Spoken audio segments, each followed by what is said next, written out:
Hi there. My name is Suze, and I work with women to help them find balance between their internal masculine and feminine energies so that they can have lives that feel really emotionally fulfilling, full of love and connection. So, today I want to take a really popular phrase and turn it on its head because it's something that's been bothering me for years. you know, so often in personal development or even spiritual growth, any of these communities, you hear the phrase, oh, just let it go. You hear that a lot. And several years ago, as I was going through my divorce, which was really, really ugly, I was clearly going through a lot. If anyone else has been through divorce, you probably have some inkling that what happens in a divorce emotionally and internally. And I was struggling with a bunch of things, and there was someone that just kept saying to me, oh, just let it go. You need to just let it go. And it brought up a lot of anger inside of me when that person said that. And I've done a video here before talking about the real reason why women get angry. I think I titled it something like that, but it was like anger in women.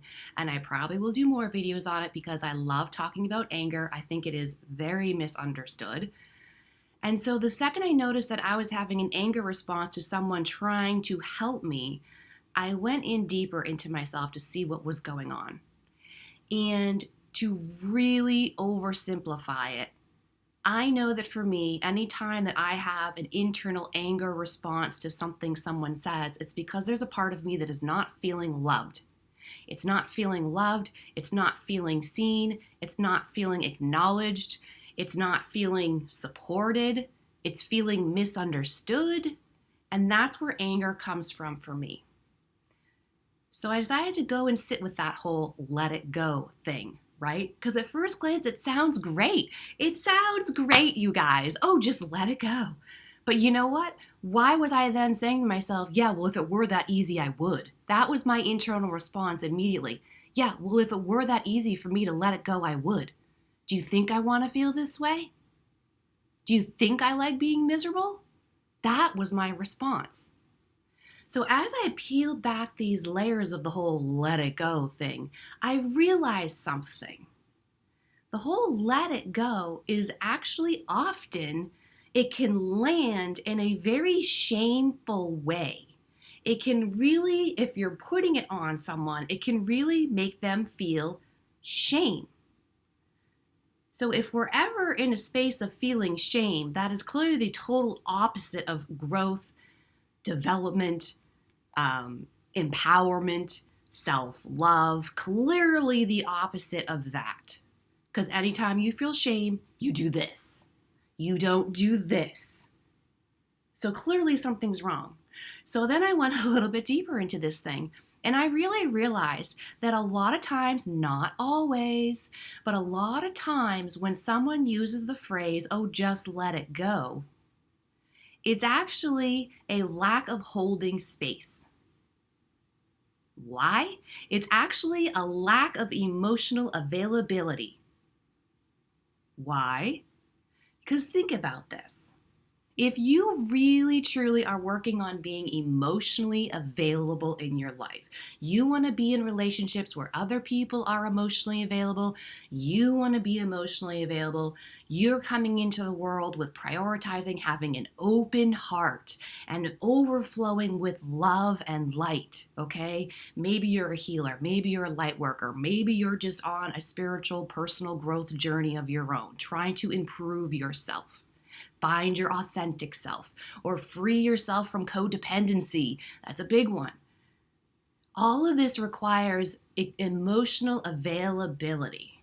What is emotional availability? If you really want to strip it down to the bare bones, it's really just a radical level of holding space for someone else and their emotions or their struggle or their story or wherever they are at.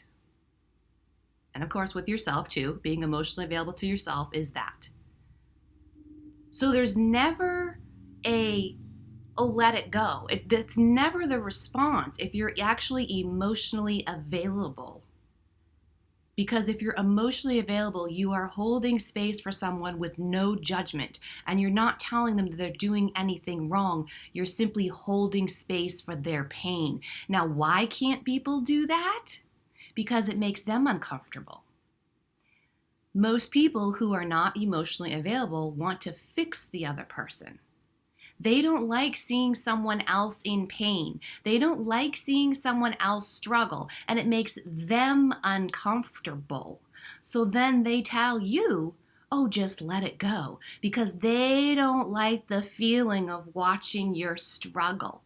Instead of actually being emotionally available to you, holding space in your pain and actually being there for you.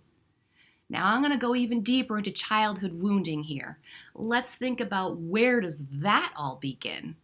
That all begins in emotional neglect in childhood.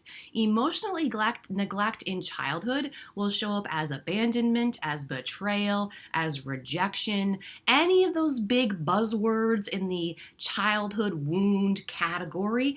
All of them are emotional neglect at some level. It is some parent or caregiver who is not emotionally available to you when you need them, which is therefore then emotional neglect, which then manifests as whatever we label it as: abandonment, betrayal, rejection, whatever it is. And that's where shame is too. Sits right there too. So, I want to say this too, because this is funny. I actually was talking to one of my friends who is a therapist. I was talking to her a few weeks ago. And we were actually talking about this very thing, and she was agreeing with me with the whole let it go thing. And the exact thing that she said about it was, oh yeah, that's just another way of saying get over it. Well, how does that make you feel? If someone's telling you, yeah, just get over it. Clearly not an emotionally available response. Clearly not a holding the space for you kind of response. Now, here's the other tricky thing. We're also tiptoeing into the idea of anxious attachment and anxiety, because that's where it often comes from with women. I did another video here about why holding space is like one of the most important tools as a feminine, and here it is here again. Holding space for someone can trigger a lot of anxiety in a person. It's that anxious attachment of like everything has to look a certain way, and if someone isn't there or available, or if this or that thing is going on, or if I'm emotionally disturbed, I'm going to have a problem and I'm going to latch on to everything I need to feel okay, instead of learning how to be with what is. They all intertwine together. I feel like this is turning into a massive conversation, and I wasn't planning on going in all these directions today, but here we are. This is how my mind works. So, back to the idea of the whole let it go. What do we do about this? What is kind of a better, healthier, more emotionally available way to look at this? I heard this person say it this way, and this is what I've been using ever since, and I've been taking my own twist on it, and I absolutely love it. It's not about letting it go, it's about letting love in. That's Willow. She often comes in and says hello when I'm doing videos. That's my little girl, Willow. It's not about letting it go, it's about letting love in, because that's actually what you needed. If you're in a state of feeling emotional neglect, or if you're in a state of being triggered back to a childhood or previous life event where you felt emotional neglect, what do you need? Obviously, you need love. What is love? Love is non-judgment. Love is acceptance. Love is holding space.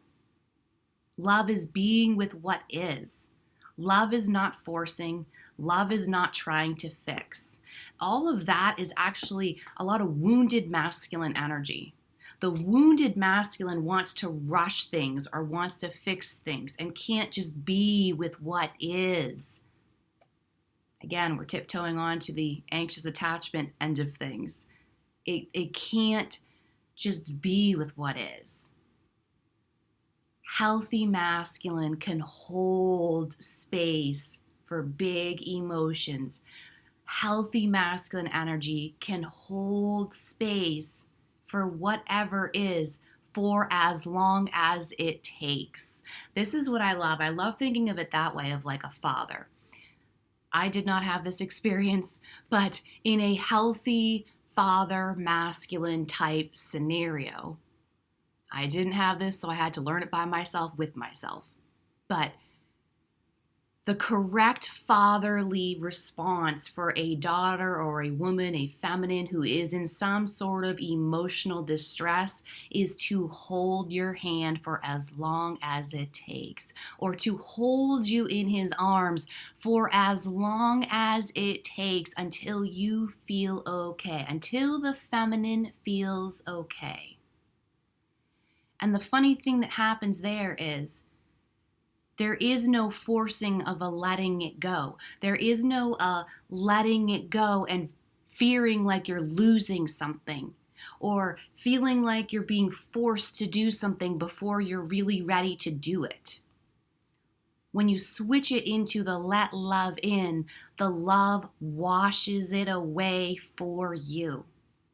It doesn't become this whole, oh, I gotta let it go. It becomes this graceful love coming in, washing through your heart and your soul, and removing the impurity in your heart that is not serving you, that is not helping you, that's not actually truly fulfilling you emotionally. The love does the work for you, but you have to allow it in, and you have to hold the love for as long as it takes. And the love will take it away for you. That was funny. I just saw her yawning back there. So I hope this video really helped. I hope this started shifting some mindsets around this, because I find that there's some often these phrases or things that have become generally accepted in any kind of a growth circle that have really rubbed me the wrong way, and I've had to do some digging around them, because if there's any, we know this, if there's any kind of resistance around a thought or anything, it's not gonna work as effectively unless we find a path with less resistance. Find a path that feels gentler and more loving. Hello, little girl, where'd she go? Just on this side. Everything is backwards in my camera. I get confused, you guys, don't mind me. So I'm gonna close it here. I hope you enjoyed this. If you like this video, you may also like my video on anger, and you may also like my video on why space is one of the most important tools for a feminine, because it kind of piggybacks with this concept as well. So thank you so much for watching. Please do like and subscribe if you appreciated me, to show your support for me. I really appreciate it, and have a beautiful day. Bye-bye.